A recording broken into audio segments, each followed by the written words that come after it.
মার্কিন সহ সকল সাম্রাজ্যবাদ ভারতীয় আধিপত্যবাদ নিপাত যাক, এই প্রতিপাদ্যে জাতীয় গণফ্রন্ট কুষ্টিয়া জেলা শাখার আয়োজনে শ্রমিক, কৃষক, ক্ষেত মজুর, ছাত্র, নারী, যুব, শ্রমজীবী জনতার সমাবেশ অনুষ্ঠিত হয়েছে।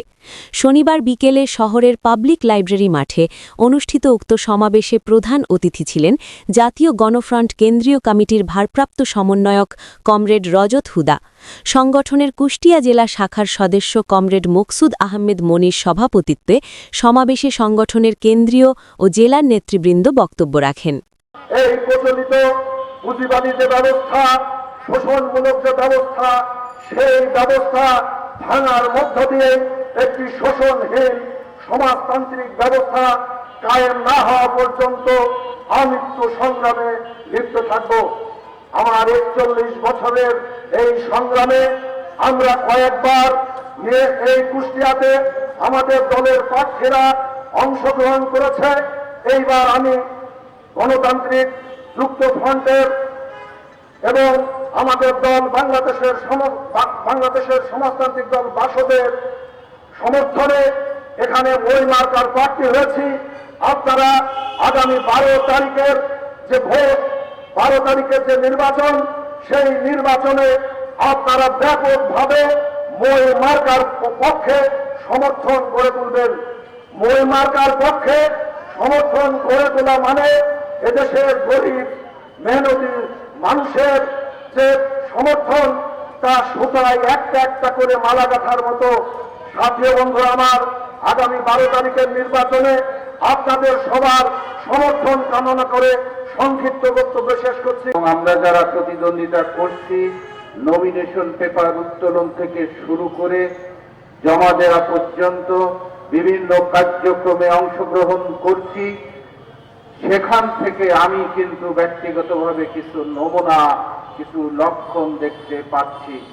আজকে বামপন্থীদের এই সমাবেশে, গণতান্ত্রিক যুক্ত ফ্রন্টের সমাবেশে দাঁড়িয়ে আমি সকলকে আহ্বান জানাবো, আমি নির্বাচনে জয়ী হব কি হব না সেটা একটা বড় প্রশ্ন নয়। আপনারা প্রস্তুত হন মানসিকভাবে, শারীরিকভাবে। একজন বামপন্থীকে যদি কোথাও আঘাত করে কেউ নির্বাচন উত্তরকালে, আপনারা তার কড়া প্রতিবাদ করবেন। আবার দেখছি নিত্য প্রয়োজনীয় জিনিসের যে দাম, কেন্দ্রীয়ভাবে এফবিসিসিআই নেতারা দেখা করার পরে অনেক জিনিস বাজার থেকে অদৃশ্য হয়ে গেছে, তাদের দাম বেড়ে গেছে। আবার নির্বাচনী মাঠে যারা ক্ষমতার কাছাকাছি যাচ্ছে, তারা সকল ব্যবসায়ী শ্রেণীর সাথে বৈঠক করছেন। ব্যবসায়ী ভাইদেরকে বলি, আপনারা কিন্তু এই মাটির সন্তান। এই মাটির সন্তান হয়ে এই গরিব মেহনতি মানুষের জীবনের উপরে কোন জুলুম, কোন অভুক্ত অবস্থা টেনে আনবেন না। বেশি দিন আগে নয়, ৫ আগস্টে যে পরিণতি দেখছেন, আপনারা কিন্তু সেই পরিণতি থেকে বাঁচবেন না। পেশায় শিক্ষক ছিলাম, হাতে কলম, এখন রাজনীতির ময়দানে।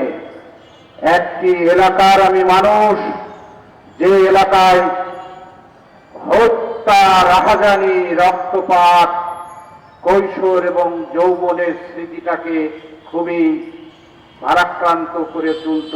পুলিশও বলে, আপনার উপর কোনো থ্রেট আছে, আপনি পুলিশি প্রোটেকশন নেন। আমি যখন বললাম, আরে আমি শিক্ষক মানুষ, কে আমাকে থ্রেট দেবে, আমার কি এমন ক্ষমতা, আমি কি বিজয়ের কাছাকাছি গেছি? তারা বলছে কি যে হচ্ছে বড় দুটো দল কাউকে, তৃতীয় পক্ষকে রক্তপাত ঘটিয়ে নির্বাচনটা বানচাল করতে পারে। আইন শৃঙ্খলা বাহিনীর লোকজন আছেন, আপনারা এই মাটির সন্তান। অনেক কথা বলছেন, অনেক কিছু করছেন আপনারা। আমি নির্বাচনে জয় এবং বিজয়টা আমার কাছে বড় কথা নয়।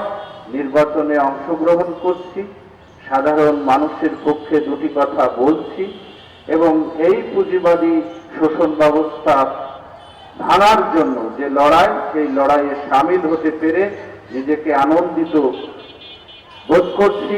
আপনাদেরকে ধন্যবাদ। বুঝতে পেরেছেন যে আমরা যেভাবে জাত খুঁজছি, বিতর্ক নাই এই কারণে যে শত্রুদের কারখানার আপনি চালাবেন কেন। সংবিধান নিয়ে নাড়াচাড়া করা শুরু করলেন যারা উপদেষ্টা, এটার জন্য মহিলা মিলকে এখানে লিপ্ত থাকবো। আমার 41 বছরের এই সংগ্রামে আলোকের শক্তিকে আপনারা সমর্থন দিন, সংসদে পাঠান। আপনারা লড়াইয়ের জন্য প্রস্তুত। নিয়ে আন্দোলন চলমান এবং আমরা চাই না বা এরকম কোন দেশ বিপ্লব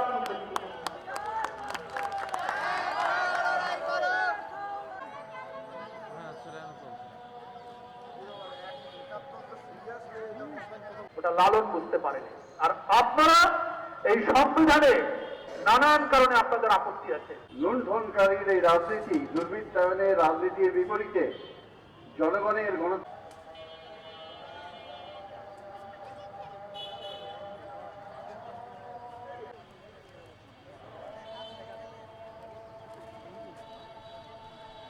অর্থাৎ আমাদের এখানে কিছু ব্যবসা বাণিজ্য করবে, কিন্তু টাকা পয়সা ওখান থেকে থাকবে ওখানে।